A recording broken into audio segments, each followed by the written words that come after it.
Appostamenti fuori dal posto di lavoro, telefonate continue, insulti, anni di angherie, quelle che un'impiegata trevigiana ha subito dall'ex marito, un rappresentante di commercio quarantenne.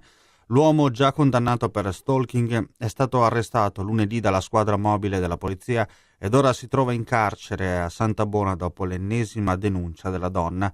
I due, dopo un matrimonio da cui sono nate 2 figliolette, si erano separati 6 anni fa.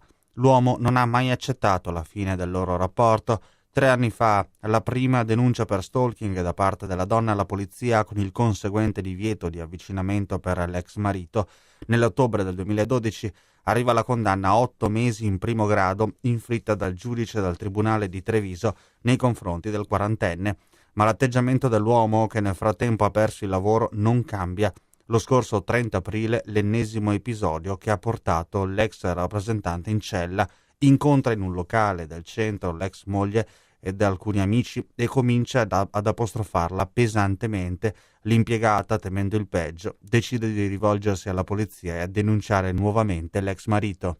C'è una classica relazione di coppia interrotta 6 anni fa e una non accettazione da parte del marito che da circa 3 anni, da quando era stato denunciato, continuava a tenere degli atteggiamenti assolutamente di provocazione. Sì, è una misura molto grave, chiaramente consegue sia alla, ricordiamo che lui era stato condannato in primo grado in ottobre, ad una pena insomma 8 mesi, appellata, e quindi non è che questo, però sicuramente era un precedente pesante. Nonostante questo, in questa fase ancora continuava a tenere questi comportamenti.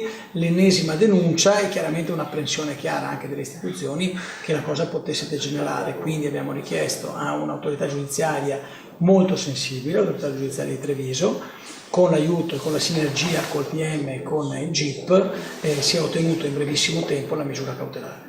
È chiaro che noi ci attiviamo sulla denuncia, è chiaro che il cittadino deve sentirsi confortato dal fatto che le istituzioni ci sono, funzionano, sono sensibili e quando riescono, come in questo caso, sono anche efficaci. Oggi lui è stato arrestato e attualmente è in carcere, che credo che sia insomma una risposta chiara e seria che la Polizia di Stato e l'autorità giudiziaria di Treviso hanno dato in una condizione di assoluta necessità.